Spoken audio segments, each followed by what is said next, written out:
Good evening. This week's Parashat Bo, also begins a cycle that I've mentioned to you on occasion. Excuse me. That Rosh Chodesh is this week, Rosh Chodesh Shvat, and we know that on Rosh Chodesh Shvat is when Moshe Rabbeinu said Mishnah Torah, the whole Sefer Devarim.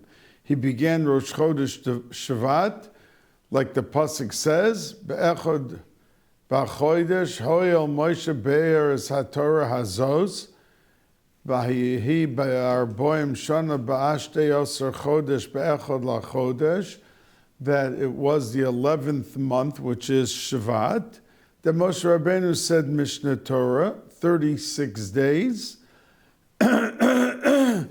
Excuse me. And it was meant to be a segula against the 36 chiyuvei chorus that Klal Yisrael could be over, to be able to protect them and to avoid falling into that level of despair. And on the 37th day, which was Zayin Adar, was his Patira. Moshe Rabbeinu was Nifter. Now, I've mentioned to you the Bnei Yissaschar, who says that it stands for Shamreim Baruchem Taharim. And I've also said Shenishbaser Besuros Tovos, that are Roshei Tevis for Shvat. But Kadmoinim say, interestingly, that Serach Bas Osher, the young granddaughter of Yaakov Avinu, who was the one that the brothers, her uncles, asked her to sing that Yosef is alive, to break the news to Yaakov Avinu that it would not be such a severe shock. And she played her harp or she played her violin, and she gave him the news. That day that she gave over the news was Rosh Chodesh Shvat. So bring Kadmoinim from 1,000 years ago, that was the day that she did this tremendous thing, so much so that Yaakov Avinu gave her, how much he appreciated, gave her a bracha that she would never die. Now we know she's buried in Iran. And before Rosh Hashanah, the whole Kehila of Iran used to go to her kever, because she was considered, so we see that she did die because she's buried. But it means, as I explained to you once, that she didn't have to go through the process of Misa, like Yaakov Avinu didn't either, because it doesn't say Vayamas. It just says Vayigva Vayosef Elamav, that like Rashi brings, Mikan Yaakov Avinu lo meis. But he's buried in Hebron, so it means that they went in straight to Gan Eden without any of the processing or the difficulty that a neshama has when it is nifter and goes to Shemayim. There are things happening to it along the way, and they were totally exempt from that process. So say Kadmoinim, that she did this on the day of Rosh Chodesh Shvat. Now we know that Rosh Chodesh Shvat, the next day, Bais Shvat, is this Friday, and this Friday is indeed the yortzeit of the Reb Zushya Me'anapol, who was the world-famous brother of the Noam Elimelech, and who was so big that when the Mizritcha Magid, their Rebbe, was nifter, he said on his deathbed to the Balatanya that he wanted his son to take over after his Patira, but he said at the same time that my son will not want it. So So maybe ask Reb Mendel of Vitebsker. But one thing you should not do, you should not ask Reb Zusha to assume the mantle of leadership and become the Rebbe, because he is above the power of Nesius to be mashpia and bring bracha to the people, which means he was a level higher than that, which is one in a generation, one or two in a generation, to be so high that they're already above the inyan of leadership, because a leader has to bring down all the good, the shefa, to his flock, to the community, and Reb Zusha was already above that. But his yortzeit, Zechuso Yogen Aleinu, is this Friday. On Motzoi Shabbos is the yortzeit of Reb Moshe Leib Sasever. And Reb Moshe Leib Sasever, again, I'll tell you a very short story with him, that he was famous for redeeming people from jail, and he was famous for bringing Yesoimim and Yesoimis, orphans, to the chuppah when they had no parents to bring them. He walked them down. And when he walked down one chosan, he said to the people around him that I wish that by my levaya, my funeral, that they would play the same music they're playing now at the chuppah for this yasam that I am escorting to the chuppah. I wish they would play the same music at my levaya. Now, around 35 years later, as the story is brought down by Rav Zevin and others, Reb Moshe Leib Sasever was nifter, and the whole town, everyone came out to go to the cemetery to his burial. Now, in another part of some town, there was a group of musicians who were commissioned to come to a wedding to play. And in those days, there were no airplanes or cars. Reb Moshe Leib Sasever was nifter on Daled Shvat, which is this Motzoi Shabbos, in 1807, which means it was like 220 years ago. So they had no cars. They were in an old-fashioned wagon with horses, and the musicians went into the wagon, and it carried them. And suddenly, along the way, the driver, the wagon driver, lost control of the wagon, and the horses took off in a frenzy in a different direction, and he couldn't stop them.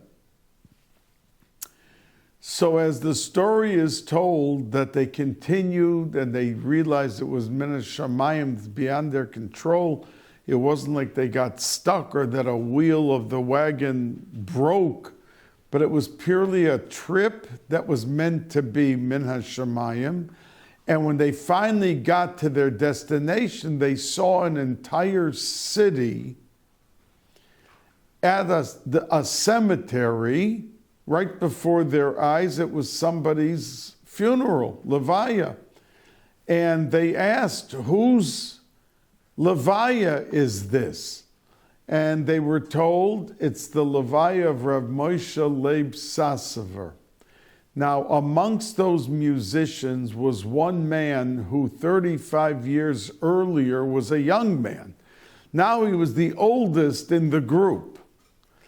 And when he heard the name, he said, I must tell you that I once played at a wedding, and Rav Moshe Leib Sasever was escorting the chosan, who was an orphan, to the chuppah. And he said to the group around him that he wished that to his levaya they would play the niggin that they were playing to bring the chosin to the chuppah. So the people said, play a niggin, I mean, music with singing at a levaya. But they knew that every word that came out of the mouth of Reb Moshe Leib Sassover was Kodesh Kadoshim.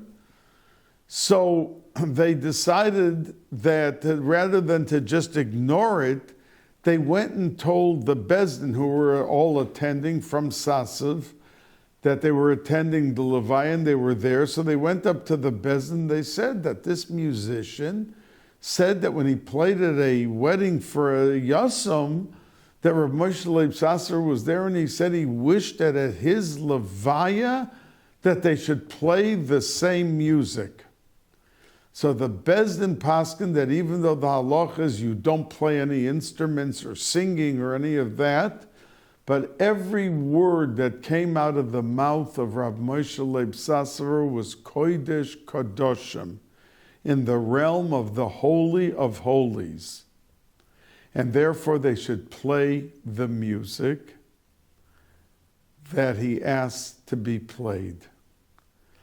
Zechuso Yogein Oleinu, his yortzeit is this Motzoi Shabbos. And lastly, I want to mention that Sunday night, Monday, is the yortzeit of the Sfas Emes, who was the grandson of the Chidushei Harim and grew up by the Chidushei Harim because his parents, his father and mother, died. They passed away when he was a little boy. So his grandfather, the Chidushei Harim, took him in and brought him up. Now, the Sfas Emes was nifter in 1905. Which means it was roughly 120 years ago that he was nifter, he passed away. And the story is told that there was a Yid, a tzaddik gomer, named Rav Elia Lapian, who had just gotten married, and he was 20 years old, and his bride was 19. Lo aleinu, lo aleichem. The bride, the young bride, around 6 months after they got married, fell deathly sick. And they summoned doctors and this, and after a couple of weeks, the doctor said, there's nothing that we can do. We don't know if she's even going to live past this day. And everybody left, and the young girl, Nebuch, the Kala, was in bed, like in a coma, not awake. And Rav Elia Lapian, who was a young man then, came into his wife to stand by the bed, and he sees somebody standing there feeding her from a bowl, like a soup. And he got scared, and he said, what are you doing here? Who are you? And the man ran out, and Rav Elia ran after him, but he lost track.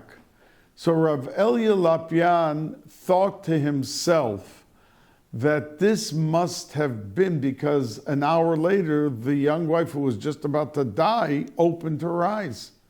And she lived to be in her 90s, just like Rav Elia Lapian. So he held that it was Eliyahu Hanavi who came because he never saw this person before. He had no idea who it was. It wasn't any local doctor, and it wasn't, and what was he feeding her? But he never discussed it and said it to anybody. And around 2 years later, the word was that this world famous Sfas Emes was traveling through their town.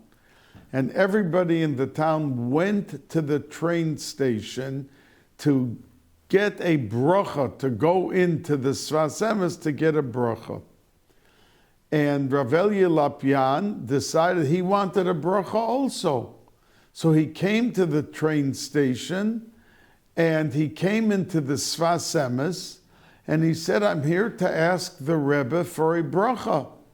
And the Sfas Emes answered him and said, somebody who had Gilui Eliyahu doesn't need my bracha. And Rav Elia Lapian answered him and said, someone who knows that I had Gilui Eliyahu, because he never told it to anyone, I need his bracha. And the Sfas Emes smiled and gave him a bracha. Zechusam Yogein Aleinu. Now coming back to our colorful Sedra, I felt that these are three famous yortzites and big tzaddikim, so it was worthwhile to take a few minutes to share a sipur about each and every one of them. Now we know that in this Sedra that there is a pasuk, because last week were 7 of the makos, and this week there were 3. The last 3, Arbe, Choshech, Makas Bechoros, those 3 in our Sedra. And beginning next week's Sedra, Pharaoh was already sending them out, that there was in every house a dead body, that the firstborns all died, except for Pharaoh. And he lived on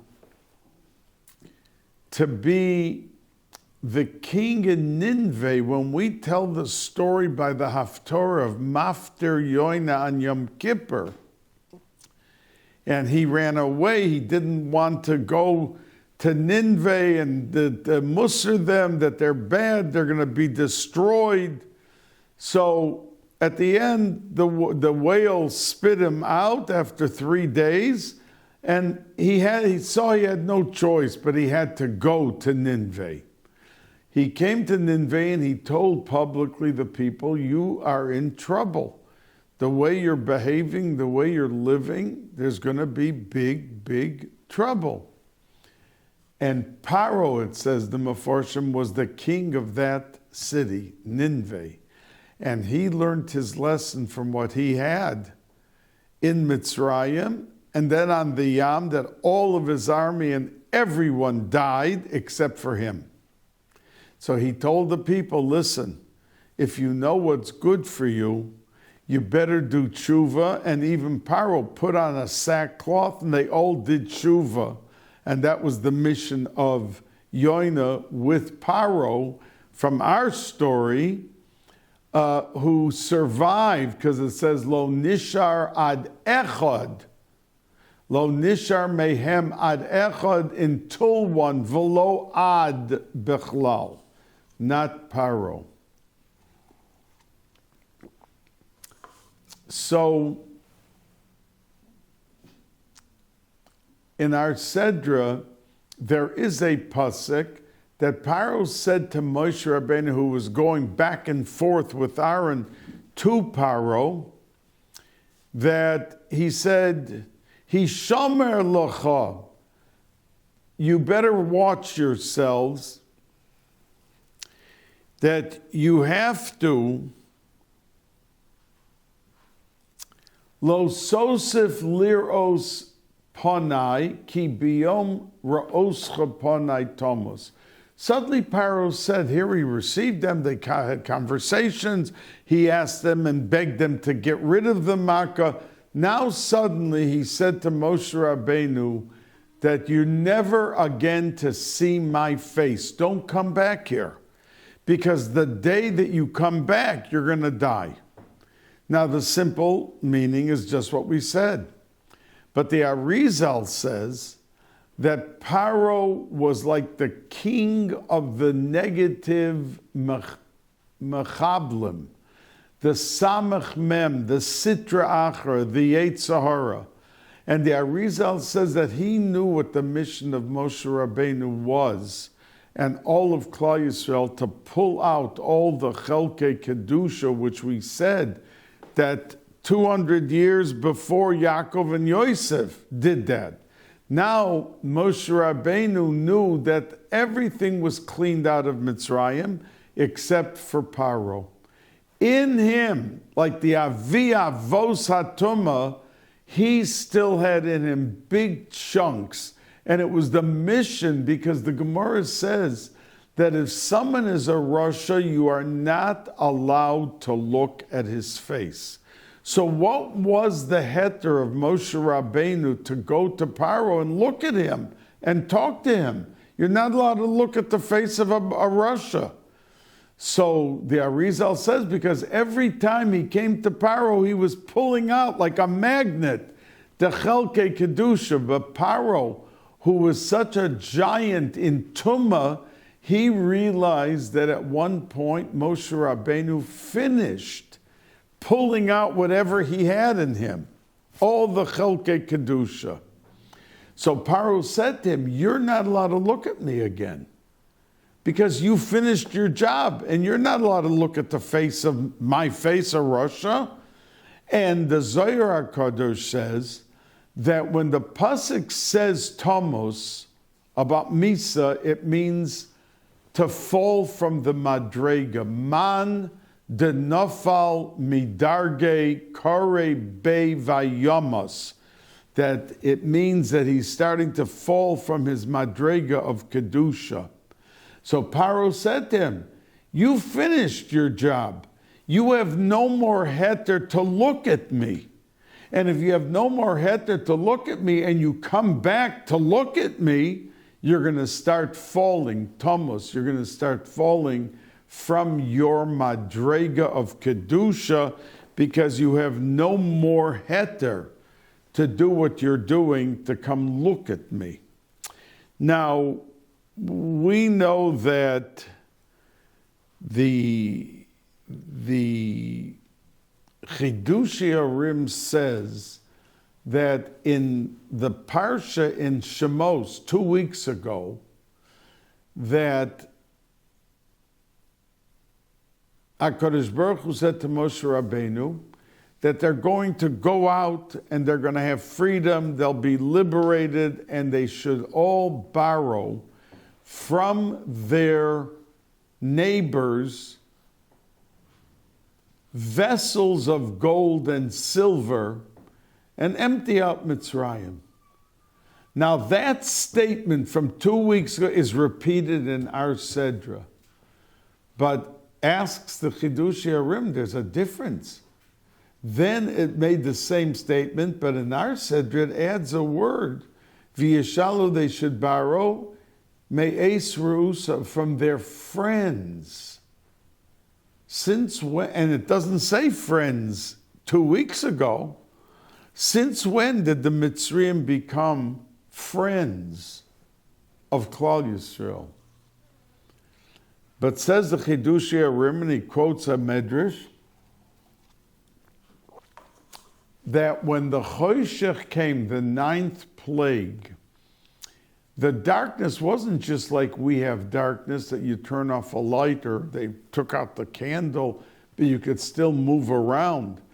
V'yamesh choshech, the pasuk says, the darkness was so thick, it was like being in mud. No one could move from their place except for the Yidden. They were not affected by it. So the question then is, if the Mitzrayim for 3 days were, let's say, in bed, and then suddenly the darkness came, they couldn't move. Or they were at a table, they were sitting there, and they were there in that spot for 3 days. How did they eat? How did they survive? So the Chidushei HaRim says that the Yidden, and he quotes the Medrash, came in and had Rachmanis, had pity on the Mitzrayim, and fed them so that they shouldn't die. And that's why it says that they should borrow all this gold and silver from their friends, because now they became their best friends. They realized that they saved their lives, and that they were grateful to each and every one of them. Now, the question is, why did it say v'yishalu? Dabru no, asked the Chidush Yerim, that Moshe Rabbeinu, Hashem said, please speak to Klal Yisrael and borrow. First of all, why borrow? They never brought back. Borrow means you take something and after a while you bring it back. But we know that Klal Yisrael left and not one penny was ever given back to the Mitzrayim. So the Chidush Yerim explains that Klal Yisrael understood the danger of having money. See, it says in Sfarim, the Gemara even says that Oni Choshev Kames, but many say that as big a nisoyon of having poverty, to have to live through poverty and worry about the gas bill and the electric bill and all of that. But the nisoyon of having money and being a gevir is even bigger. So Klal Yisrael was afraid to take all this money. They were living in poverty the whole time. How do we know what kind of Yidden or people we're going to be with all the money? I mean, each and every one of us know people who became exceedingly rich, and in most cases, they were not the same people. The guy had a good smile and a good morning for each and every person. He suddenly won the lottery, and with the $90 million, he barely said good morning to the people afterwards. So the test of wealth is a very big one. And the Yidden, says the Chidush Yerim, they understood it. So Hashem had to cushion what he was saying. He didn't say take from them and you're going to become Gevirim. Just borrow it. It's temporary. So they wouldn't be so hesitant to take it. And that's why it says, Dabru no. Please, what did you ever see somebody that was given $1 million and that the person who gave it to them had to beg them to take it? Most people would be ecstatic that they got the gift min hashamayim, and they now were able to pay off their bills and do with whatever they wanted to do with a lot of money. But the Yidden, as we said, were very hesitant because the test of the wealth. And that's why the Pasuk says that Moshe HaKadosh Baruch Hu said, Dabru no, say it in a very soft way to the Yidden. Please, Dabru no, the word no means please. Please speak to them and softly encourage them, because they worked for 210 years and they didn't get paid a thing. So they are entitled to the wages of their toil and work. And that's why he said Dabru no. And it was a lot like a lashon of a plea. Now, we have in this parsha the inyan of Korban Pesach, that they had the Paschal lamb, that every Yid had a mitzvah, and when they left Mitzrayim that night, they brought the Korban Pesach, as the Targum Yonasan ben Uziel says, that you're not allowed to give the Korban Pesach out of the Beis HaMikdash, out of being on the Har HaBayis. Even if you were in Yerushalayim, you can't bring the Korban Pesach. You have to be in the Har HaBayis, in the temple, in the Beis HaMikdash. So what did they do? So the Targum Yonasan ben Uziel says, Al Kanfei Nesharim, on the wings of eagles, HaKadosh Baruch Hu took the entire Klal Yisrael and transported them to the Har HaBayis, to the Beis HaMikdash. And the fact that they were Tumah is Hudcha B'tzibur. It's pushed off by an entire community if they are all equally Tumah. And they came to the Harabayas, they brought the Korban Pesach and did what they had to do, and they were brought back to Mitzrayim and continued their journey. And that's the reason for the 39 years in. They did all the mitzvahs, but not the Korban Pesach. They did not do the Korban Pesach for the years till they got into Eretz Yisrael. Now the Korban Pesach, there's no Korban that if you do bring it or you don't bring it, that you're chayiv koros. And the halacha is that if a person is obligated to bring the Korban Pesach and he doesn't, he is chayiv koros. The only two things that are a mitzvah to do, in other words, we have a list of 36 things that you're not allowed to do, and if you do it, you're chayiv koros. Exism, that we have a chayiv of koros.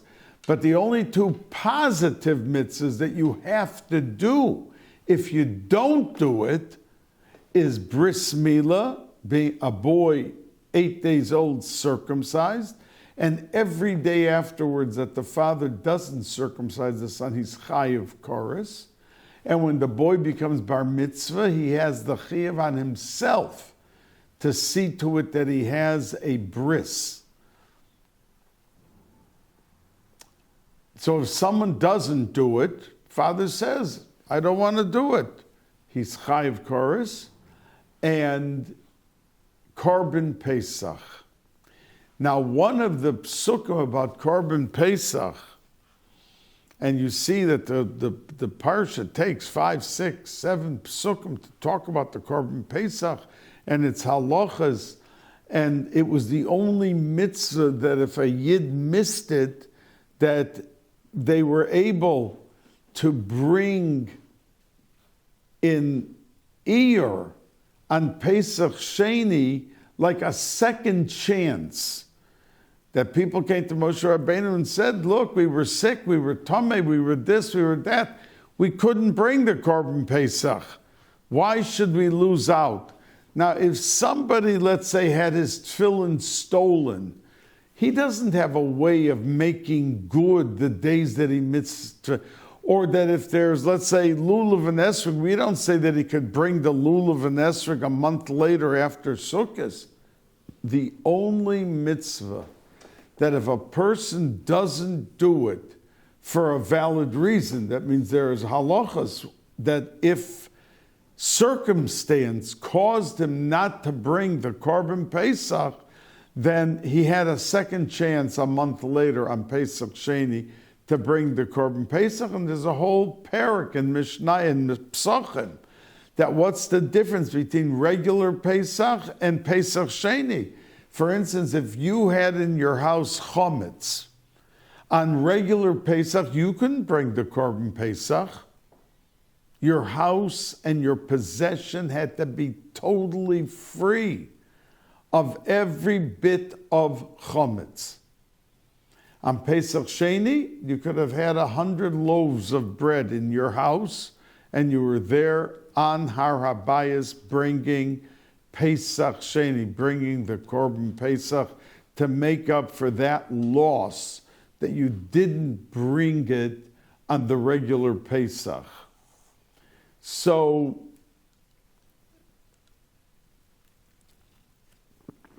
and the uniqueness of Korban Pesach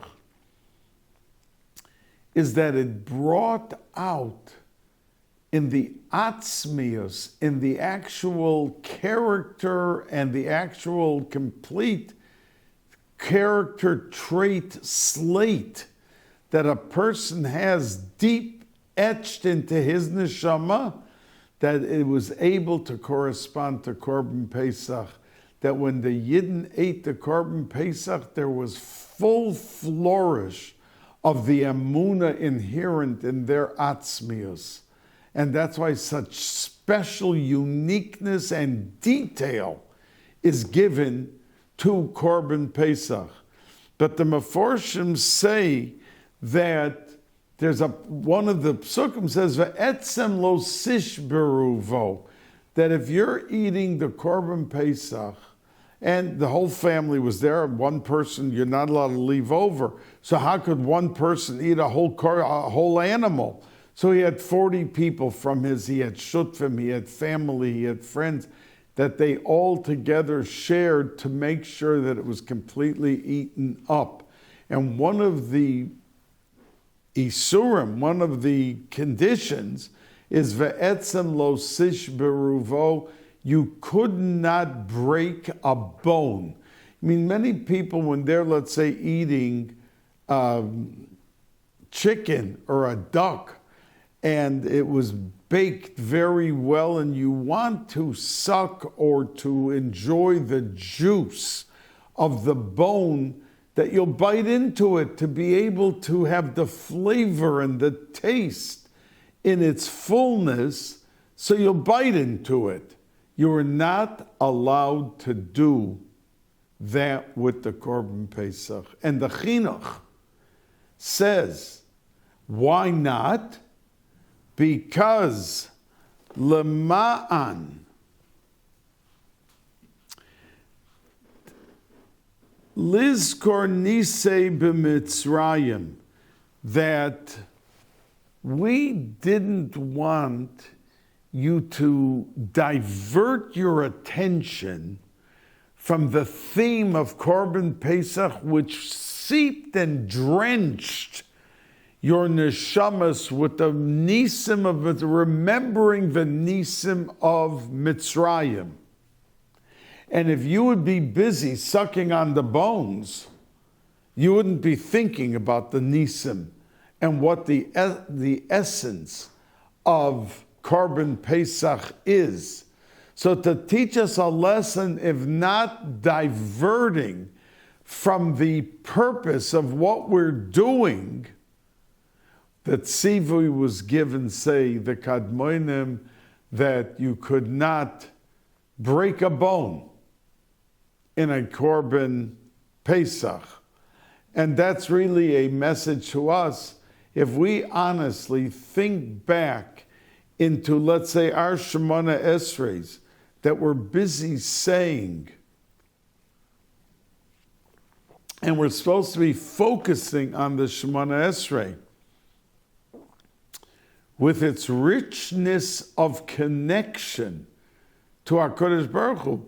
I mean, look how many people stand outside before an event, Lahavdil, Elif Avdolas, Thanksgiving, they want the sales the next day. It could be freezing outside and there are people standing there a whole night to get in to save on the irons and on the pots and whatever they're buying, $100. So they don't lose focus. We, with our Shemona Esreis, that we are given the golden opportunity to be hand in hand with our Kodesh Baruch Hu, shouldn't be daydreaming about the meeting that we're going to and what we're going to say and what we're not, while we're saying the words of Shemona Esrei. Now, when Moshe Rabbeinu told Pharaoh he wants to go out from Mitzrayim and he wants to take out the whole cloud, so Pharaoh answered him and said, you know what? L'chu nohag gvarim. After 7 makas, he had it over the head and he saw that they couldn't play around over here.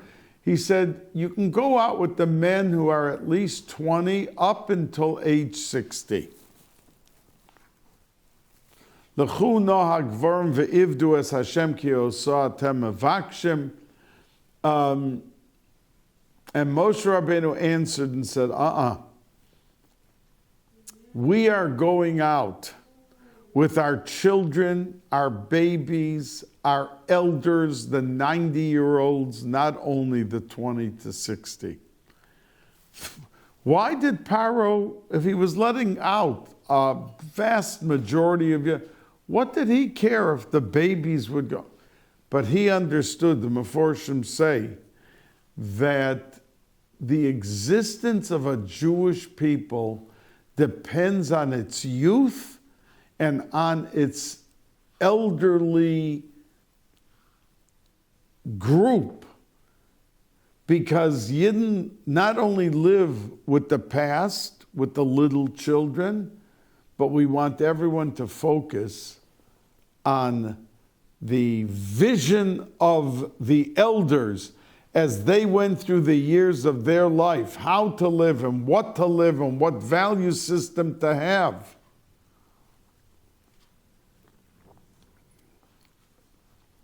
So that was the debate. Pharaoh understood that if he went out with the 20 to 60, nothing would remain.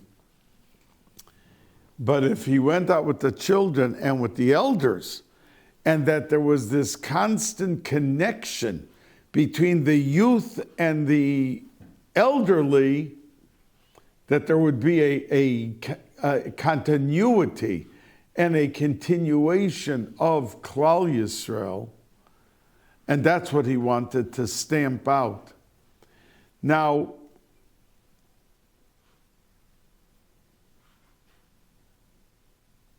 and that's why he insisted that the children go also. And that's the reason the Yalkut brings down that Avram Avinu, there were 4 people, the Gemara says, who minted money. One of them was Avram Avinu. He made coins, and on one side of the coin was a picture of a child, a boy and girl, young, and on the other side of the coin was an elderly man and woman. Because the merchandising of life, that when people were immersed in sales, and nothing wrong with that, they had to make parnasa, but they were holding the coin, they saw the pictures, they reminded themselves, and that's why I say it to you in connection with why the children and the elderly were what he wanted to hold back, to sever that continuity of Klal Yisrael, that Avram Avinu never wanted, when the world was busy, immersed in all of their gashmias, to forget the purpose of the shalshelis and the mesorah of Klal Yisrael. So even while they held the money to make money and to merchandise and to do business with money, they were looking at the children and they were looking at the elderly. Now,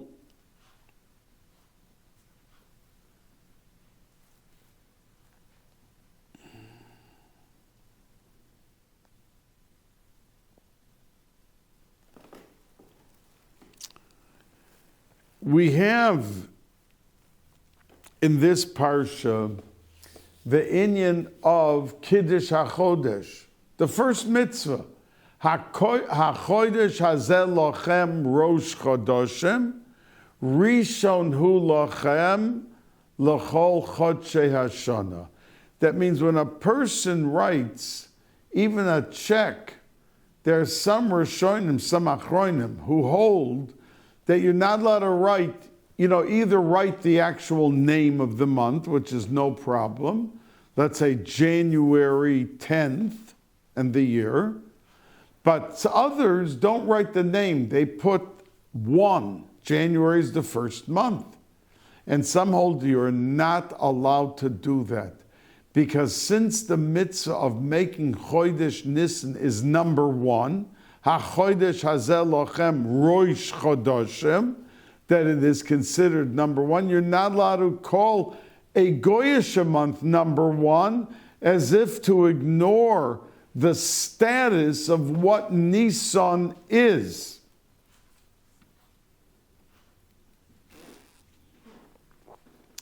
And the Vilna Gaon said that HaChodesh hazeh lochem, because we know that the halacha is that a person an entire year is allowed to fast, but not on Rosh Chodesh. But there's an exception. and the exception is Chodesh Nisan. It's called Tainis Tzadikim, and there are many people who fast Rosh Chodesh Nisan. But the days of the month, you're not allowed to fast. So all the other months of the year, you could fast the whole month if you want. But the Rosh Chodesh, you're not allowed to. But with Nisan, you're allowed to fast the Rosh Chodesh, but not the days of the month. And that, said the Vilna Gaon, is what the Pasuk is telling you. HaChodesh hazeh lochem, that the whole month of Nisan has a din Rosh Chodeshim, like Rosh Chodesh of every other month that you're not allowed to fast. But Rishon hu lochem, but the first day of Nisan is like L'chol Chodshei Hashana, like all the days of other months. L'chol Chodshei Hashana, that you are allowed to fast on Rosh Chodesh Nisan, and indeed there are people who fast Rosh Chodesh Nisan. Now, the biggest single item in a person's life is to get better. Is a person to get better, to improve himself, to do tshuva, to pick something each and every year that the year will be a better year in their ruchnius, not just their gashmius. And that's why the Mefarshim say that this mitzvah of making Chodesh Nisan, Rosh Chodesh, the Inyan of having Rosh Chodesh, was made the first mitzvah. Because what is Rosh Chodesh? The essence of Rosh Chodesh is that you see a moon, and the moon gets bigger and better, and illuminates much more and more, and then suddenly darkness. There's a full moon, and the moon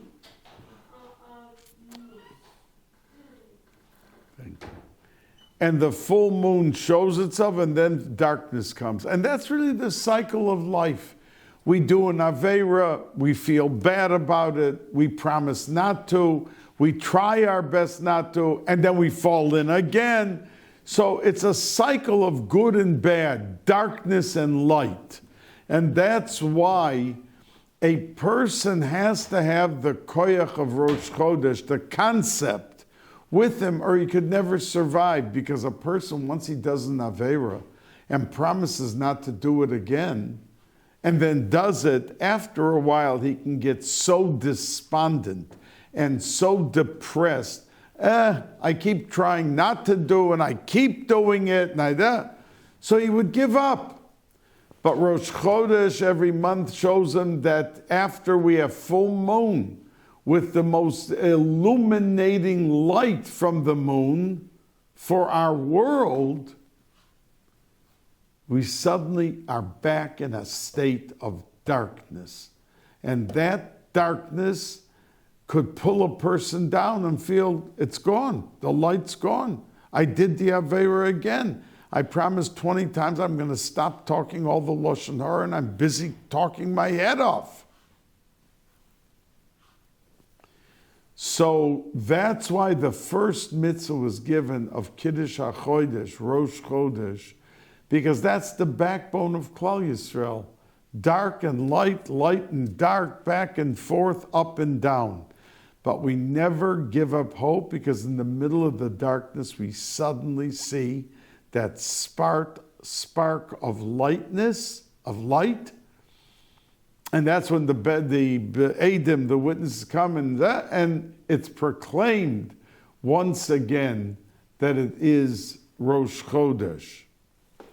Now, I want to tell you that besides Rosh Chodesh, which is a mitzvah of Rosh Chodesh, and our Seder, a mitzvah of Korban Pesach, so many mitzvahs and so many things, that one of them is that a Bechor becomes holy.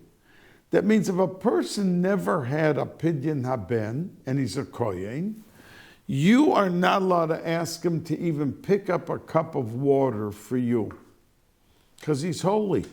He cannot be asked to do any work or something on your behalf because he's kodesh. And that holiness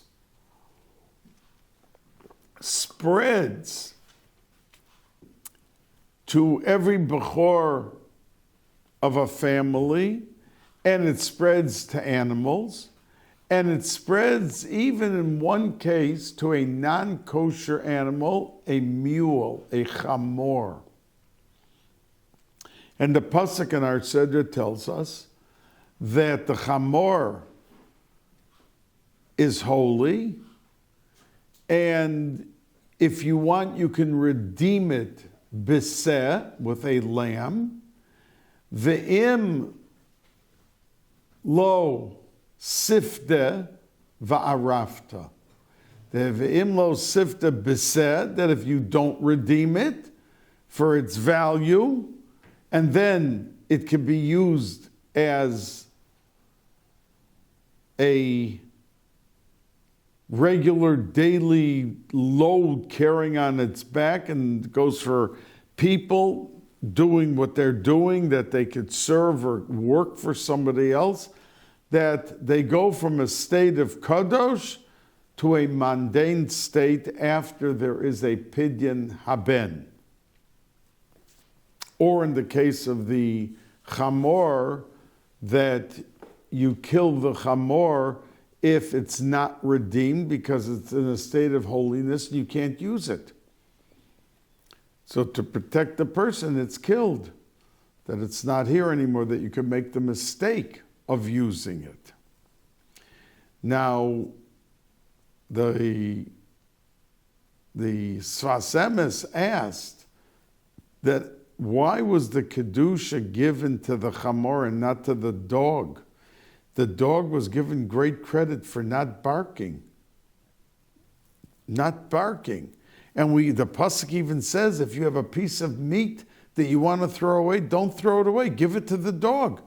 Because he didn't bark. And his teva, when the Mitzrayim was screaming at the top of their lungs, is to chime in and to bark. And they didn't, because they were told not to bark. So why wasn't a dog made kadosh also, just like a donkey? So the Sfas Emes says because the donkeys, as the Medrash says, that they carried 90 donkeys for each and every year, the gold, the silver, the diamonds, the everything that they went out of Mitzrayim with. So as mishlept for a yid, vert min a kadosh, that when you carry for another Jew, you become holy. True, the dogs did a tremendous feat, and we acknowledged it, and we throw our treif to them to have a good piece of meat, but not a kadosh. They didn't schlep for the yidden. But what I want to say to you is that Rav Yaakov Kamenetsky, speaking of a pidyon haben, Zecher Tzadik Levrocha, he asked a question. If the whole thing of a pidyon haben is to take a kadosh, a child who's kadosh, and make him now mundane, that you can work with him, he can pick up your load, what are we so happy about? What do we make a bracha and a shechianu? By a bris we don't make a shechianu because the tzara diyanuka, because the baby has pain, so we don't make a shechianu. But by a pidyon haben, we make a shechianu. What are you making a shechianu? That you're taking something kadosh and bringing it down? So the Rosh Yeshiva answered, which is classic in Chabad and many Hasidic Svarim, that the whole purpose of being in this world is not to be a monk on top of a mountain in a monastery and have nothing to do with the world. The purpose is to come down and elevate every aspect of the world that we live in.